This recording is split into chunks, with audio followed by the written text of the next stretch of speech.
Bonjour à tous. Dans cette vidéo, je vais vous expliquer comment je charge ma Tesla Model 3 Long Range à 16 A sans borne de recharge à mon domicile.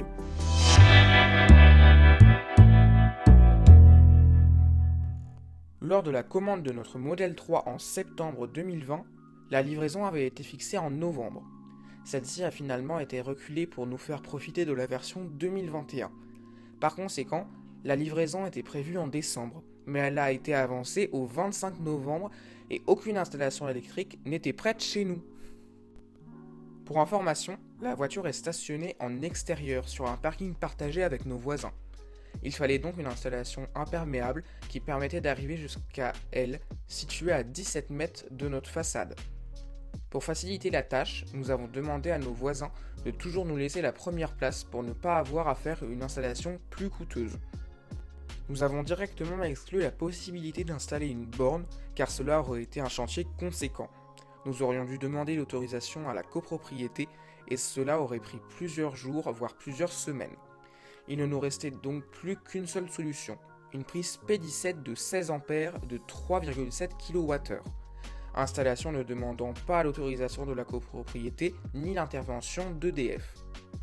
Nous aurions pu opter pour une prise de 32 A de 7,3 kWh monophasée ou de 32 A triphasée de 11 kWh. Mais il fallait pour la première demander une autorisation à la copropriété, ce qui aurait pris plusieurs semaines et nous n'avions plus le temps pour cela. Et pour la deuxième, celle triphasée, nous ne pouvions simplement pas car notre maison n'est pas équipée de triphasé, il aurait fallu faire intervenir EDF. Attention, toute installation électrique doit être faite par un électricien professionnel sous risque d'accidents comme des incendies, des surchauffes ou pire encore, une électrocution potentiellement mortelle.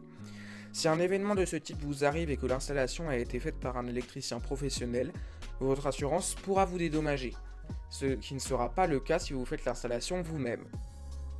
C'est pour cela que nous avons fait venir un électricien professionnel pour qu'il procède à l'installation. Tout d'abord, il a fallu se procurer une prise P17 de 16 A que nous avons achetée sur Amazon. Celle choisie est de la marque Legrand, marque en laquelle nous avons confiance car tout l'équipement électrique de chez nous vient de cette marque. Cette prise P17 devait être accrochée sur la façade avant de la maison.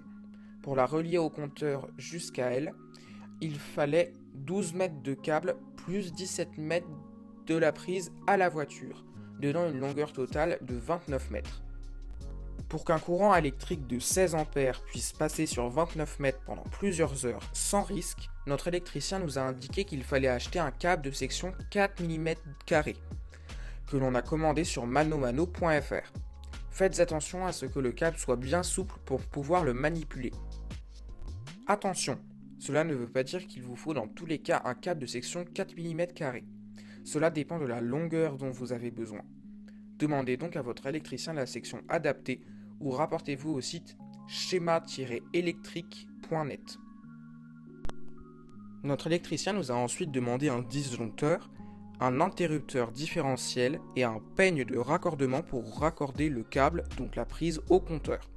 Il ne manque plus qu'à brancher l'autre bout du câble à la prise P17 elle-même. Nous avons maintenant une prise P17 de 16 A prête à être utilisée. Mais il nous manque encore la rallonge. Aussi, si votre véhicule est stationné assez près de la prise et que le chargeur Tesla fourni avec la voiture suffit, vous pouvez déjà le brancher directement sur la prise en achetant l'adaptateur bleu Tesla 32 A. Dans mon cas, il faut encore procéder à la fabrication de la rallonge de 17 mètres qui va relier la prise à la voiture. Pour cela, l'électricien va reprendre le câble de tout à l'heure. Il m'a demandé d'acheter deux prises, une femelle et une mâle P17.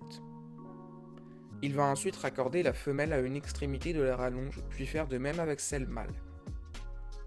La rallonge est alors prête. Vous pouvez désormais brancher la prise mâle dans la prise murale P17 et brancher le chargeur Tesla à la prise femelle. Pour que ce dernier puisse se brancher dans la prise femelle P17, il va falloir le munir de l'adaptateur bleu Tesla disponible sur le shop accessible depuis leur site. Lorsque vous branchez la rallonge avec la prise et le chargeur avec la rallonge, il faut refermer le clapet des prises de la rallonge pour que ces dernières ne se débranchent pas pendant la recharge pour une raison X ou Y.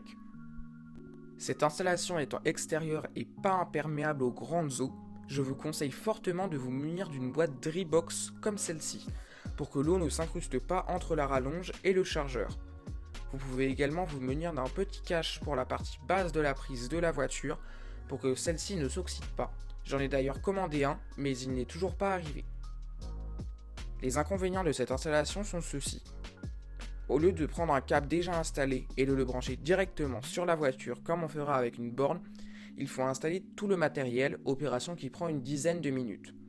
Et le temps de charge est plus important que certaines autres installations plus coûteuses. Ici, pour charger de 40 à 85%, il faut environ 9h10 minutes. Malgré ces deux gros inconvénients, elle présente aussi des avantages. Elle est largement moins chère que beaucoup d'autres installations et nécessite l'intervention d'une seule personne, en l'occurrence un électricien, sans devoir demander l'autorisation à une copropriété ou faire intervenir EDF, ce qui aurait été le cas avec une borne ou une installation 32 A. Parlons maintenant du coût total. Un embout Tesla à 50€, 29 mètres de câble à 100€, un interrupteur différentiel à 85€, un disjoncteur à 9€, un peigne à 3€, et enfin 3 prises P17 à 27€.